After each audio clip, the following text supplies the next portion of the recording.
You know what I really like? Spider-Man. Spider-Man. Spider-Man. 2024 was the 100th anniversary of Columbia Pictures. So, to celebrate, Sony re-released all the live-action Spider-Man movies in theaters, giving fans and audiences an opportunity to relive the theater experience, or get it for the first time. I was someone who saw all of them as they came out, so being able to see things like Spider-Man 2 in theaters again is such a surreal and strange feeling. It was a great time to be a Spider-Man fan, and it got me nostalgic for both the films themselves and the era in which they released. Back in the 2000s, it seemed like every major movie and TV show got some sort of tie-in video game. Some of them were pretty good, some of them weren't, but two bright spots seemed to be the first two based on the Sam Raimi Spider-Man movies. Before the Arkham games were the dominant force of the superhero game genre, Spider-Man was actually king of that field for many years. So, with Marvel's Spider-Man 2 being released to critical acclaim and seeing all the movies in theaters again just plain having me in the mood, I wanted to take a look at a game that, being 22 years old now, is giving me just the slightest existential crisis. Spider-Man. Not to be confused with Neversoft's Spider-Man in 2000. That had to confuse the store clerk somewhere. Developed by Treyarch before they became Call of Duty Factory A, you may have also experienced their work in porting Neversoft's title to the Sega Dreamcast. This is a game I have quite a lot of nostalgia and fondness for, being a game I played quite a lot as a kid, but never finished until much later. There's a lot of reasons for that, but the most pressing matter will be addressed later on. I try not to let nostalgia cloud my judgment on things like these too much, but when it's a game and a character I've held so near and dear to my heart for almost as long as I've been alive, separating myself from that can be rather difficult, but I'll try not to be overly sentimental.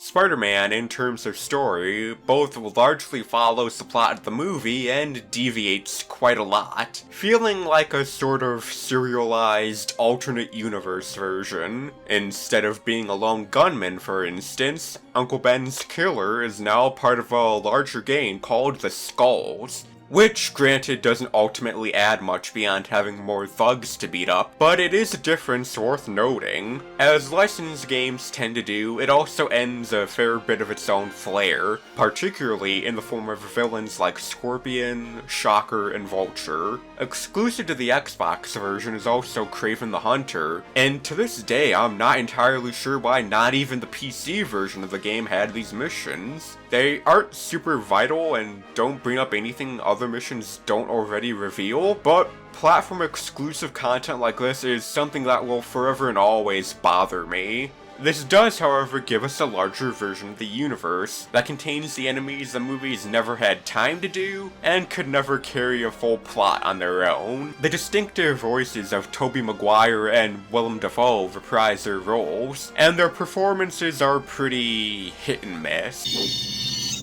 Stop right there, murderer! Huh? What the? We do get a more traditional Spider-Man, in that he's far more quippy than the movies allow. So you must be Quilt Man, Padded Pete, Mr. Triple Ply? Oh, I've got it! The cushion. But Toby can also sound half asleep at times. I could have stopped you at the fight promoter's office. I could have saved Uncle Ben.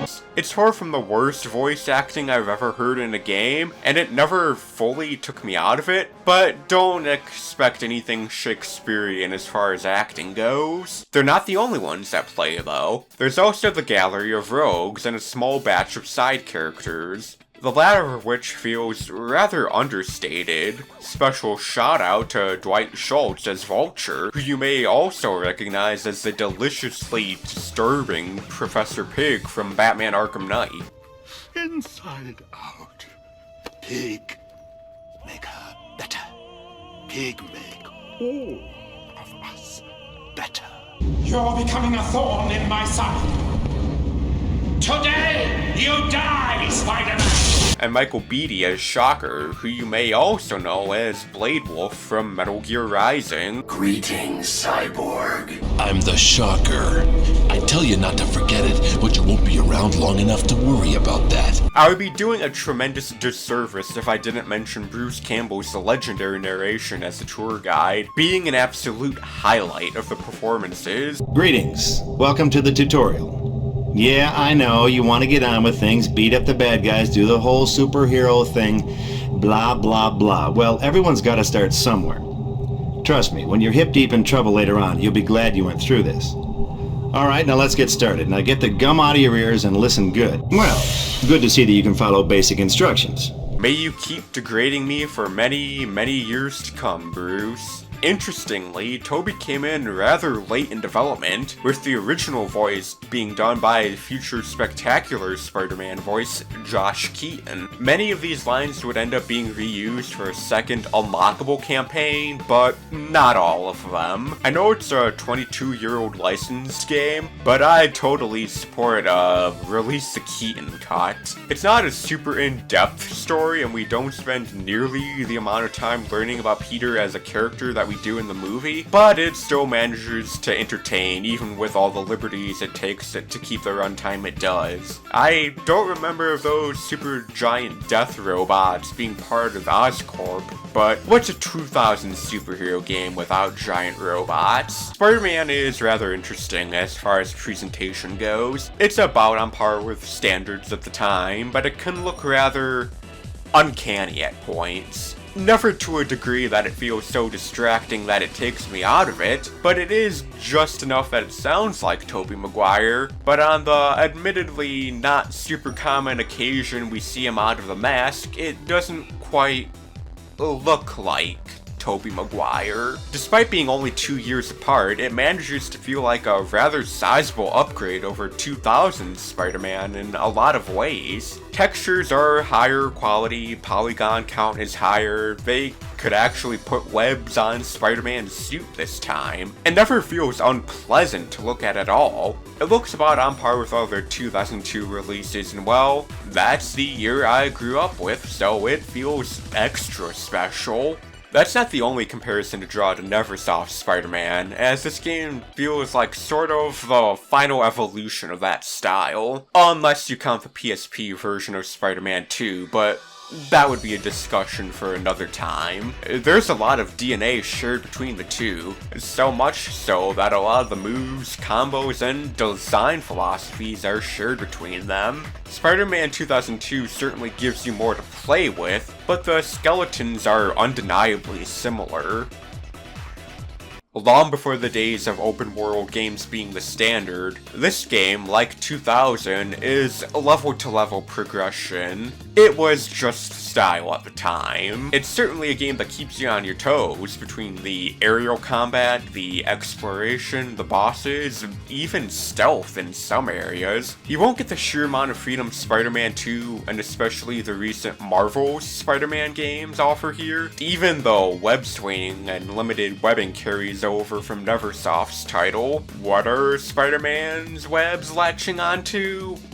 Who knows, maybe Uncle Ben. Even after the main game is finished, Spider-Man offers quite a lot of extras, from extra modes to alternate skins to a playable Green Goblin that sort of acts like a second campaign. It's still the same levels and same progression, but it's treated as Harry trying to solve the mystery of his father's death. It's not a whole new game or anything, you won't get new cutscenes, but you do get to hear some of Josh Keaton's lines, which is a nice bonus. They didn't know anything, but I'm just getting started.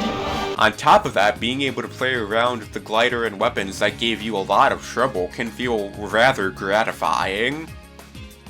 Among the extra content is the ability to play as skins like a cop, a thug, Alex Ross's Spider-Man design, and even Mary Jane, which can lead to some interesting and hilarious scenarios. Allegedly, the scenes where Mary Jane kisses Spider-Man with this skin are why it was removed in later revisions, allegedly for featuring lesbianism. It was 2002. It was a different time. Perhaps what you'll get the most time out of are the extra game modes, such as obstacle courses and thug bowling. They're good for providing some extra entertainment if you feel like you've run everything you can out of the core game, and they honestly don't need to be much more than that. I liken them to the arcade minigames you can play in the game's sequel. It's nothing that will shatter your world, but it'll give you some extra playtime and give you more of the game you've been playing thus far. Another thing that feels worth noting even now is the sheer scope of it all. It's not quite open world, there are still invisible walls that will turn you right around when you're out and about in the city, but the skyboxes and horizons make everything feel absolutely massive. Everything feels about right in terms of scale in relation to Spider-Man, even if you don't necessarily see as much of it as you might think. You can still fall to your death when Peter remembers that Uncle Ben's death is all his fault and succumbs to the guilt and depression, which feels a little baffling when even Enter Electro lets you run around on the ground, at least a little bit.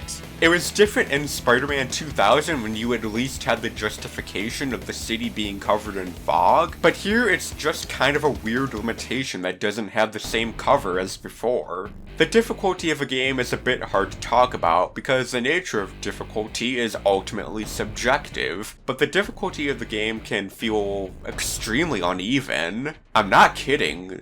The early game when you're hunting down Uncle Ben's killer can feel super rough, even compared to later levels in the game where thugs don't gain up on you nearly as bad or in nearly as big of numbers, save maybe for Oscorp. But that's at the end of the game where you'd at least expect somewhat of a higher challenge. And bear in mind, this is the early game. You haven't quite unlocked all the best combos yet and you're fighting hordes of enemies. This isn't quite Arkham Asylum where they take their time and come at you one at a time. They will absolutely demolish you if you come at them unprepared. There is some light stealth that can help you, but more often than not, the camera will be your absolute worst enemy, as it constantly gets in your way and never seems to quite focus on the right thing. There is a lock-on feature that lets you focus on a single enemy or object, but this solution feels more like a band-aid than a real fix. You are usually rewarded for exploring, usually in the form of new combos that can be used to deal with enemies quicker and more efficiently, or blue spider icons that can be used to refill your web meter. Similar to previous outings, webbing is limited, and using it on enemies will slowly drain it. Unlike previous outings, however, just spinning around won't drain your webbing any, and there's only a single web meter, and not a stacking counter. Something that is likely just a product of the way they're designed. Spider-Man 2000 is far more focused on pushing you from point A to point B, with exploring being far more incidental than anything. Spider-Man the movie the game is far more open-ended, with the space between things being far wider as a result. You don't have the unlockable comic book covers of Neversoft's outing, nor the narration of the late and great Stan Lee. Welcome, true believers and newcomers alike. Spider-Man co-creator Stan Lee here. Once again, we find our hero Peter Parker, better known around the world as the Amazing Spider-Man, in a heap of trouble. But I would hardly call the movie game a slouch in the extra content department, even if all those neat little extra costumes are sorely missed. The music is something that feels sort of hard to talk about, because I've never been an especially musically inclined person, so I struggle to really tell you anything about it beyond I like it or I don't like it, and safe to say, I like it. Even if it does feel a bit more cinematic, atmospheric maybe. I do find myself humming the music every now and again. There's a lot of variety here, from the heroic and triumphant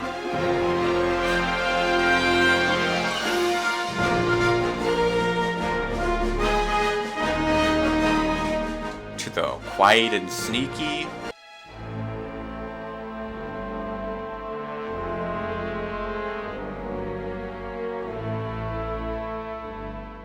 The villains also have their own themes, from the mysterious and creepy Scorpion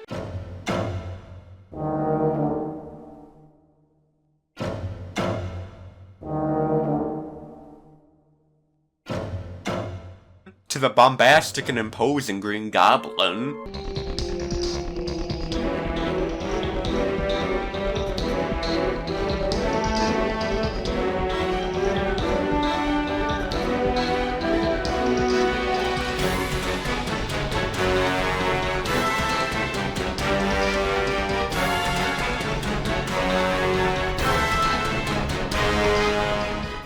There are quite a number of tracks that I've stuck in my mind in the years I've been playing, so that's gotta mean something. Spider-Man is a fascinating piece of history. It's a time capsule in many ways. Aside from just being a licensed game for Spider-Man's big cinematic debut, aside from being released relatively early into the life cycle of its systems, aside from coming before where open world games are the standard, it's plucked straight from a bygone era where Spider-Man absolutely ruled the world, and before superhero movies were a dime a dozen, and has a deeply special and personal place in my heart, uneven edges aside. It isn't quite the billion-dollar cinematic open-world extravaganza recent Spidey titles have been, but it's a fun one. And at the end of the day, what more could you ask for?